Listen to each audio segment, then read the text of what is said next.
Salve, tropa do futebol! Esse é o canal Futebol, Notícias e Reações.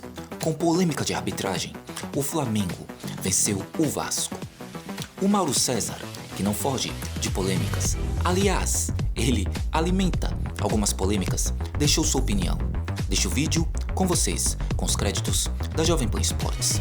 E lembrando sempre, se você for novo aqui, inscreva-se